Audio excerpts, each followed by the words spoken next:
एक गांव में एक किसान अपनी पत्नी के साथ रहता था। एक दिन वह किसान अपने खेतों की तरफ जा रहा था। तभी उसे एक गड्ढे में से आवाज आती है। अरे ये कैसी आवाज है? लगता है कोई कुत्ते का बच्चा है जो मुसीबत में है। मुझे इसे बचाना होगा, नहीं तो ये मर जाएगा। फिर वह गड्ढे में झांक कर देखता है तो उसे वहाँ एक छोटा सा कुत्ते का बच्चा दिखाई देता है। वह उसे देखकर दंग रह जाता है। उसका रंग नीला होता है। ये तो कोई कुत्ते का बच्चा लगता है, लेकिन ये तो नीले रंग का है। मैंने तो इससे पहले कभी भी नीले रंग का कुत्ता नहीं देखा। इसे घर ले चलता हूँ। सुमन तो इसे देखकर बहुत खुश हो जाएगी। फिर वह किसान उस बच्चे को निकालता है और अपने साथ लेकर घर की ओर चल देता है। अरे सुमन, जल्दी बाहर आओ, देखो मैं तुम्हारे लिए क्या लाया हूँ। तभी उसकी पत्नी बाहर आती है और कुत्ते के बच्चे को किसान के हाथ में देखकर चौंक जाती है। हाय, कितना प्यारा है। ये तो नीले रंग का है। अजी, ये आपको कहाँ से मिला? क्या मैं इसे अपने साथ रख सकती हूँ? मुझे बचपन से एक कुत्ते के बच्चे को पालने का बहुत शौक था। हाँ हाँ, क्यों नहीं, मैं इसे तुम्हारे लिए ही तो लाया हूँ। लेकिन ये आपको मिला कहाँ से? मैं खेत की तरफ जा रहा था, तभी अचानक गड्ढे से इसके रोने की आवाज आई। मैंने झांक कर देखा तो मुझे ये उसमें पड़ा हुआ मिला। ये जरूर भूखा होगा, तुम इसे कुछ खाने को दे दो। इतना बोलकर किसान वहाँ से चला जाता है। फिर सुमन उसकी खूब देखभाल करती है। वह दिन भर उसके साथ खेलता कूदता है। सुमन भी उसे पाकर बहुत खुश थी। वह कुत्ता पूरे गांव में आकर्षण का केंद्र था। वह जब भी गांव में घूमने निकलता, सारे गांव वालों की नजर उसी पर टिक जाती थी, क्योंकि किसी ने भी नीले रंग का कुत्ता पहले अपनी जिंदगी में कभी भी नहीं देखा था। अरे हरिया, देख तो, ये उसी किसान का पिल्ला है। तूने कभी नीले रंग का कुत्ता देखा है क्या? नहीं भाई, मैंने तो पहली बार ऐसा कुत्ता देखा है। लेकिन ये इस किसान को मिला कहाँ से? इतना अनोखा कुत्ता खरीदने की हैसियत तो इस किसान की है नहीं। अरे भाई, इससे तो ये किसी गड्ढे में पड़ा हुआ मिला था। मुझे तो लगता है जरूर ही ये कोई जादुई कुत्ता है। तुम्हें क्या लगता है बाजार में इसकी क्या कीमत होगी? भाई, ये तो नायाब चीज है, ये तो अनमोल होगा। इसके हमें मुँह मांगे पैसे मिलेंगे। भाई, हर नायाब चीज पर तो सिर्फ हमारा ही अधिकार है। देर किस बात की, आज रात को ही इसे किसान के घर से चुरा लेंगे। रात होने पर किसान और उसकी पत्नी घर में सो रहे होते हैं। तभी लल्लन और हरिया किसान के घर में घुस जाते हैं और नीलू को बहलाने फुसलाने लगते हैं। ले ले बेटा, बिस्कुट खा ले। ले ले ले ले ले ले, आजा आजा। वह झट से उसे बोरे में कैद कर लेते हैं और वहाँ से 9-2-11 हो जाते हैं और भागकर अपने घर आ जाते हैं। हरिया भाई, एक काम तो पूरा हो गया। बस अब इसे शहर जाकर किसी को बेचना बाकी है। शुभ काम में देरी किस बात की? हम कल सुबह होते ही इसे शहर जाकर किसी को बेच आएंगे। अगले दिन सुबह होने पर वे दोनों नीलू को बोरे में डालते हैं और उसे बेचने के लिए निकल पड़ते हैं। रास्ते में उन्हें एक सेठ मिलता है। उसे उस बोरे में से अजीब अजीब सी आवाजें आती हैं। अरे भाई, रुको रुको, इस बोरे में क्या भर कर ले जा रहे हो? भाई, ये एक जादुई कुत्ता है। ऐसा कुत्ता पूरी दुनिया में केवल एक ही है। ऐसा कैसे हो सकता है भाई? जरा मुझे भी तो दिखाओ। वह सेठ नीलू को देखकर चौंक जाता है। तुम्हें इसके लिए 100 सोने की मुद्राएं देनी होंगी। ठीक है, मुझे मंजूर है। लो, ये लो तुम्हारी 100 मुद्राएं। आज से ये कुत्ता मेरा हुआ। वहीं दूसरी तरफ नीलू को घर में न पाकर सुमन और किसान परेशान हो जाते हैं। सुमन का रो रो कर बुरा हाल हो जाता है। नीलू, तुम कहाँ चले गए? तुम्हारे बिना मैं कैसे जीऊंगी? वापस आ जाओ ना नीलू। अजी, मेरे नीलू को कहीं से भी ढूंढ कर लाइए। जब तक वो वापस नहीं आएगा, मैं खाना नहीं खाऊंगी। ठीक है, तुम रोना बंद करो, मैं उसे ढूंढ कर लाता हूँ। फिर किसान गांव में लोगों से नीलू के बारे में पूछता है। अरे भाई, मैंने तुम्हारे कुत्ते को देखा था। वो लल्लन और हरिया तुम्हारे घर से बोरे में किसी को भरकर ले जा रहे थे। वो अवश्य ही तुम्हारा कुत्ता होगा। फिर किसान भागता हुआ लल्लन के घर जाता है। लल्लन, मुझे पता चल गया है, तुम्ही ने मेरे नीलू को चुराया है। उसे अभी के अभी वापस लौटा दो, नहीं तो मुखिया से कहकर तुम्हें कड़ी से कड़ी सजा दिलवाऊंगा। अरे हरिया भाई, इसे कैसे पता चल गया? मुझे लगता है किसी ने हमें उसे चुराते हुए देख लिया होगा। मुझे अभी के अभी मेरा कुत्ता वापस करो, नहीं तो अच्छा नहीं होगा। भाई, तुम्हारे कुत्ते को तो हमने 100 मुद्राओं में बेच दिया। अब तुम चाहो तो सारी मुद्राएं रख लो और हमें छोड़ दो। नहीं नहीं, मुझे मेरा कुत्ता ही चाहिए। तुम्हारे पास कल सुबह तक का वक्त है। कैसे भी करके उस व्यापारी को ढूंढो और मुझे मेरा कुत्ता वापस ला कर दो, नहीं तो जेल जाने के लिए तैयार हो जाओ। इतना बोलकर किसान वहाँ से चला जाता है। अरे मर गए रे, अब क्या करें? ये तो थानेदार की धमकी देकर गया है। लल्लन भाई, मुझे जेल नहीं जाना, कुछ करो ना। हाय रे, अब क्या होगा? चलो उस सेठ को ढूंढते हैं, उसे उसके सारे पैसे लौटाकर उस कुत्ते को वापस ले लेंगे। वे दोनों उस सेठ की तलाश में निकल पड़ते हैं, लेकिन बहुत देर तक ढूंढने पर भी उन्हें वह सेठ नहीं मिलता। लल्लन भाई, यहाँ तो सेठ का कोई नामो निशान ही नहीं है। न जाने अब तक कहाँ निकल गया होगा। अब क्या करें? हमारे पास कल सुबह तक का ही वक्त है। अरे हरिया, वो देख, ये तो बिल्कुल किसान के कुत्ते जैसा ही लग रहा है। तुम्हारी आंखों में मोतियाबिंद हो गया है क्या बेवकूफ? किसान का कुत्ता नीले रंग का था और ये तो भूरे रंग का है। क्या तुम्हें नीले और भूरे रंग में फर्क दिखाई नहीं देता? अरे तो क्या हुआ, अगर हम इसे नीले रंग से रंग दें तो उसके बाद ये हूबहू नीलू जैसा ही दिखेगा। बात तो तुम सही कहते हो भाई। चलो फिर देर किस बात की, अभी इसे पकड़ते हैं। फिर वे दोनों उस कुत्ते को पकड़कर अपने घर ले जाते हैं और नीले रंग का पानी घोलकर उसे उसमें डुबो कर उसका रंग भी नीला कर देते हैं। अरे भाई हरिया, ये तो बिल्कुल नीलू जैसा ही दिख रहा है। फिर अगले दिन वे उस कुत्ते को अपने साथ लेकर किसान के घर जाते हैं। अरे भाई मोहन, देखो हम तुम्हारे लिए क्या लाए हैं। जल्दी आओ, तुम्हारा नीलू वापस आ गया है, जल्दी आओ। किसान और सुमन की खुशी का ठिकाना नहीं रहा। लल्लन और हरिया, तुमने गुनाह तो बहुत बड़ा किया था, लेकिन वक्त रहते तुमने अपनी गलती को सुधार लिया, इसलिए मुझे तुमसे अब कोई शिकायत नहीं है। तुम दोनों जा सकते हो। फिर वे दोनों वहाँ से निकल जाते हैं। नीलू, तुम वापस आ गए। मुझे तुम्हारी कितनी फिक्र हो रही थी। कहाँ चले गए थे तुम? हाँ, आज के बाद मैं तुम्हें कभी अकेला नहीं छोड़ूंगी। मेरा नीलू इतने दिनों बाद घर आया है, इतना गंदा भी हो गया है। चलो अब हम नहाई करेंगे। फिर सुमन उसे नहलाने लगती है। अले मेरा नीलू नहाई करेगा, इतना गंदा हो गया है। पानी उसके ऊपर पड़ते ही वह कुत्ता छटपटाने लगता है। अरे क्या हुआ नीलू, तुझे तो नहाना बहुत पसंद था, आज क्या हो गया तुझे? तभी उसका सारा नीला रंग उतरने लगता है। अरे ये क्या, इसका रंग क्यों उतर रहा है? तभी वह कुत्ता गुस्से में आकर सुमन को काट लेता है।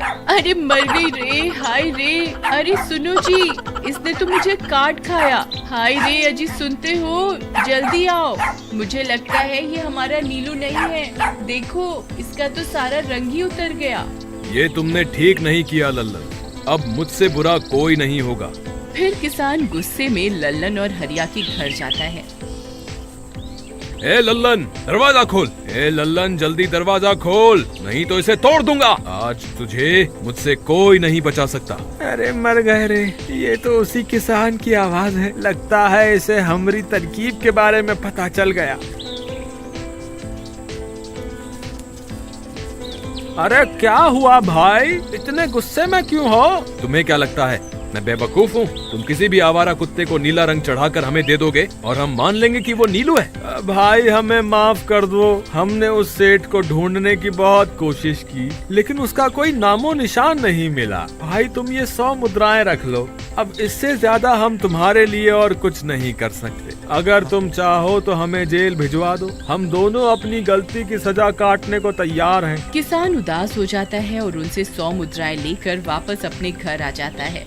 मुझे माफ कर दो सुमन, मैं तुम्हारे नीलू को नहीं ढूंढ पाया। ये लो, ये 100 मुद्राएं हैं। नीलू को बेचने पर उन्हें इतने पैसे मिले थे जो उन्होंने मुझे दे दिए हैं। उन्हें अपनी गलती का बहुत पछतावा है। लेकिन अब कुछ नहीं हो सकता। नहीं, मेरा नीलू जरूर वापस आएगा। हम एक काम करते हैं, कल सुबह इन 100 मुद्राओं का भोजन खरीदकर गरीबों में बांट देंगे। क्या पता उनकी दी हुई दुआओं से हमारा नीलू वापस आ जाए। अगले दिन सुबह होने पर वे दोनों उन पैसों से गरीबों में भोजन बांट देते हैं और वापस अपने घर की ओर चल देते हैं। तभी उन्हें कुछ आवाजें सुनाई देती हैं। वे दोनों चौंक जाते हैं। अरे, ये तो मेरी नीलू की आवाज है। नीलू, नीलू, तुम कहाँ हो? तभी सामने से नीलू भागता हुआ उनके पास आता है। नीलू, तुम वापस आ गए। तुम कहाँ चले गए थे? मैं तुम्हारे बिना कितनी उदास हो गई थी। किसी ने सच ही कहा है, दुआओं में बहुत शक्ति होती है। वो कांटे जाके फंसे जलपरी की पूंछ में। हरी और रवि दोनों अपने छड़ी को दोनों दिशाओं में खींचने लगे और वो जलपरी पानी के ऊपर आने लगी। पलाशपुर और केतक नगर, इन दोनों गांव के बीच से बहती है गंगा नदी। उसी नदी से तैरते हुए जा रही थी एक सुनहरी जलपरी। पर अचानक तेज तूफान और बारिश के कारण उस जलपरी ने कुछ दिनों के लिए नदी के इसी स्थान पर रुकने का निश्चय किया। इस तूफान में नदी की लहर इतनी बढ़ गई है, मुझे आगे बढ़ना उचित नहीं होगा। कुछ दिनों के लिए मैं यहीं रुक जाती हूँ। पलाशपुर और केतक नगर गांव के ज्यादातर लोग मछुआरे थे, इसीलिए ये नदी ही उनकी जीवन रेखा थी। इस नदी में नहाना, बर्तन धोना, कपड़े साफ करना और गांव के गाय और भैंसों को नहलाना सब कुछ होता था। लेकिन नदी के दोनों किनारे पर बसे पलाशपुर और केतक नगर, इन दोनों गांव के लोगों में हमेशा से झगड़ा चलता रहता था और सुनहरी जलपरी नदी के नीच से इन लोगों के सारे झगड़े देखती रहती थी। सावधान कालू, हमारे हिस्से की मछली अगर तू पकड़े ना तो अच्छा नहीं होगा।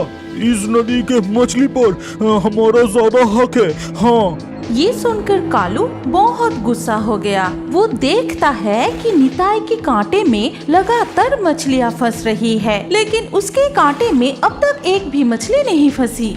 ये मजाक हो रहा है। मेरे हिस्से के सारे मछली तू पकड़ रहा है। तुम्हारे हिस्से की मछली मतलब? और नहीं तो क्या, नहीं तो तेरे छड़ी में इतनी मछलियाँ कैसे फंस रही है और मुझे अब तक एक भी नहीं मिला। तुम्हें मछली पकड़ना नहीं आता इसीलिए नहीं मिल रहा है। खामोखा इल्जाम लगा रहे हो। क्या कहा तूने? इतनी हिम्मत? मुझे मछली पकड़ना नहीं आता। अरे अरे, इन दो गांव के लोग तो बड़े अजीब हैं। एक दूसरे से ऐसा झगड़ा क्यों करते हैं? बस फिर से झगड़ा शुरू हो गया, जो काफी देर तक चलता रहा।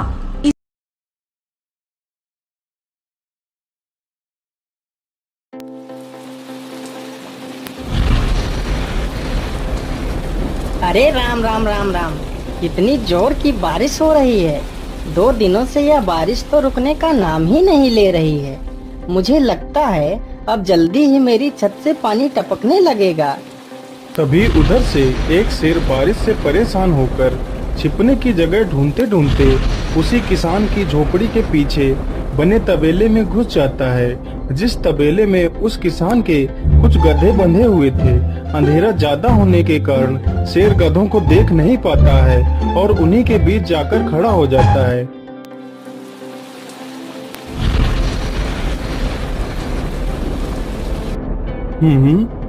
यहाँ से तो किसी मनुष्य की आवाज आ रही है।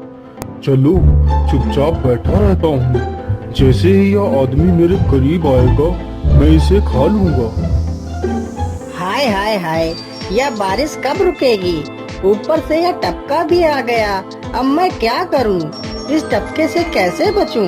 इतना तो डर मुझे शेर और बाघ से भी नहीं लगता है, जितना डर मुझे इस टपके से लगता है। अरे यह टपका कौन है? मुझे लगता है यह टपका तो मुझसे भी ज्यादा खतरनाक है। अभी तो यह आदमी शेर और बाघ से ज्यादा इस टपके से डर रहा है। चलो जल्दी से मैं यहाँ से निकल लेता हूँ, नहीं तो कहीं टपका ने मुझे देख लिया तो मेरी खैर नहीं। ओहो, अब मैं इस टपका से कैसे बचूं? चलो जल्दी से मैं अपनी मौसी के घर चला जाता हूँ।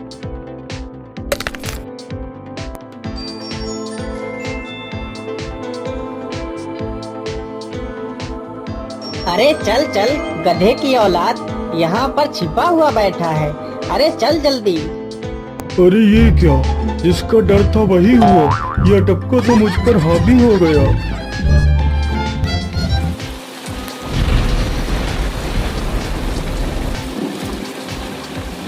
कैसे बचूं, कैसे बचूं, इस टपका से मैं कैसे बचूं? हे भगवान, मेरी सहायता करो, मुझे इस टपका से बचाओ। मैं आज के बाद किसी प्राणी को नहीं मारूंगा। मैं मांसाहार छोड़ के शाकाहारी बन जाऊंगा। भगवान, मेरी रक्षा करो। शेर को दौड़ते दौड़ते रात से सुबह हो जाती है।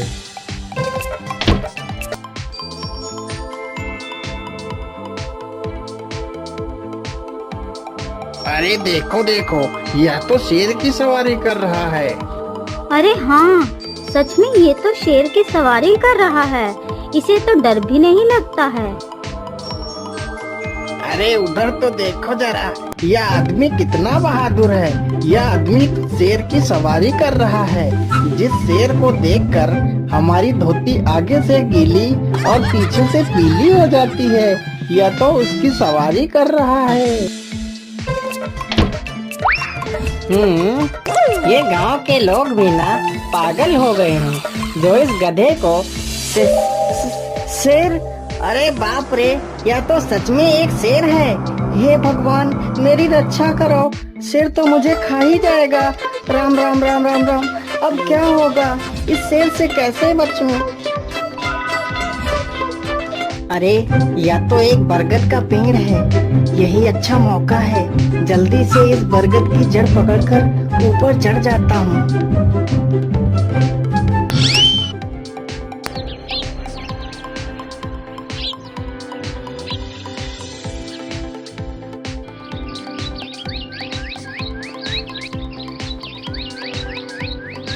अरे शेर भैया, तुम इतनी जोर जोर से भागते हुए कहाँ जा रहे हो?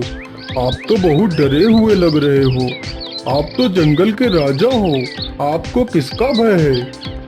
टपका, वो टपका मेरी जान के पीछे पड़ा है। अरे शेर भैया, जरा मुझे बताओ, वो टपका है कहाँ? अरे भालू भैया, वो टपका मेरी पीठ से उतरकर उस बरगद के पेड़ पर चढ़ गया है। उसने मुझे रात भर खूब दौड़ाया है। वो तो भगवान का शुक्र है कि मैं जिंदा बच गया। चलो शेर भैया, मुझे उस टपके के पास ले चलो, जरा मैं भी तो देखूं, आखिर ये टपका है कौन? अरे नहीं भालू भाई, बड़ी मुश्किल से तो मेरी जान बची है। मैं अपनी जान फिर जोखिम में नहीं डालूंगा। तुम्हें जाना है तो जाओ। अच्छा, ठीक है शेर भाई, तुम यहीं रुको, मैं अभी बरगद के पेड़ पर देखकर आता हूँ, आखिर ये टपका है कौन? जाओ जाओ बच्चों, जब वो टपका तुम्हारे ऊपर हावी होगा तो पता चलेगा। अरे कहाँ है यह टपका जिसने राजा जी की हवा टाइट कर दी? चलो इस पेड़ पर चढ़कर देखता हूँ। अरे बाप रे बाप, शेर क्या अकेला कम था, जो ये भालू भी आ गया। मुझे लगता है कि आज मेरी मौत निश्चित है। भालू पेड़ पर उल्टा होकर चढ़ने लगता है। तभी किसान और तेज से कांपने लगता है। कांपने की वजह से किसान के हाथ से छड़ी छूट जाती है और उल्टा होकर चढ़ रहे भालू के पिछवाड़े पर जा लगती है। भालू धड़ाम से जमीन पर गिरता है।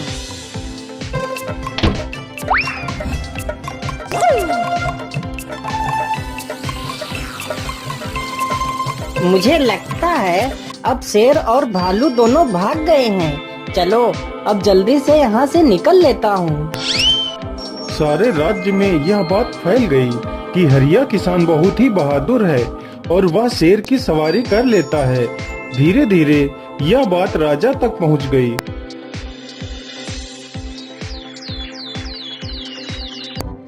महाराज, क्यों न हम पड़ोस के गांव से हरिया किसान को बुलवा लेते हैं। वह बहुत ही बहादुर है। उसके बहादुरी के चर्चे तो पूरे राज्य में हैं। मुझे पूरा विश्वास है वह इस काम को जरूर कर सकता है। वह इस दुष्ट शेर को जरूर पकड़ लेगा।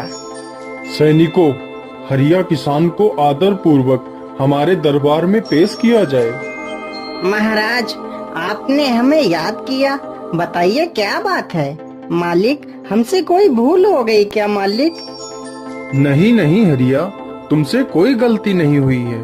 यह कुछ लोग पड़ोस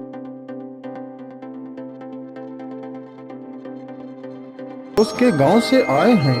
इनका कहना है कि इनके गांव में कोई दुष्ट शेर आ गया है जो इनके पशुओं को उठाकर ले जाता है और उन्हें मारकर खा जाता है। हमने तुम्हारी बहादुरी के बहुत सारे किस्से सुने हैं। तुम बहुत ही बहादुर हो, इसलिए मैं तुम्हें उस शेर को पकड़ने की ये जिम्मेदारी सौंपता हूँ। अरे बाप रे बाप, उस बार तो मैं शेर के हाथों बच गया था, लेकिन इस बार मैं नहीं बचूंगा। अगर मैंने महाराज को सच सच बता दिया तो झूठ बोलने के जुर्म में मुझे फांसी पर ही चढ़ा देंगे। अरे हरिया, तुम मन ही मन क्या बड़बड़ा रहे हो? कुछ नहीं महाराज, कुछ नहीं। मैं सोच रहा था कि मैं शेर को कैसे पकड़ूं। ये लो हरिया, कुछ स्वर्ण मुद्राएं रख लो, ये तुम्हारे काम आएंगे।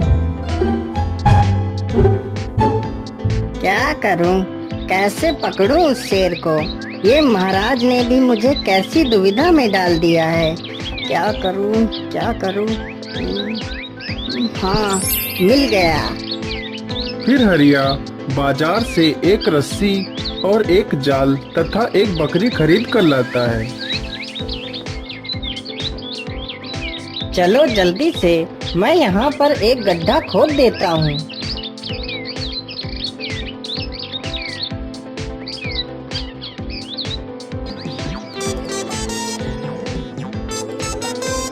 गड्ढा तो खोद दिया।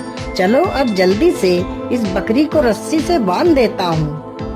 हरिया ने बकरी को रस्सी से बांधकर गड्ढे में खड़ा कर दिया और जाल को लेकर पेड़ की डाल पर बैठ जाता है। थोड़ी ही देर बाद जब बकरी को भूख लगती है तो वह चिल्लाने लगती है। अरे, यह तो बकरी के चिल्लाने की आवाज है, लेकिन यह आवाज आ कहां से रही है? आसपास तो कोई नहीं दिख रहा है। मुझे लगता है यह आवाज उस पेड़ के पास से आ रही है। चलो चलकर देखता हूँ।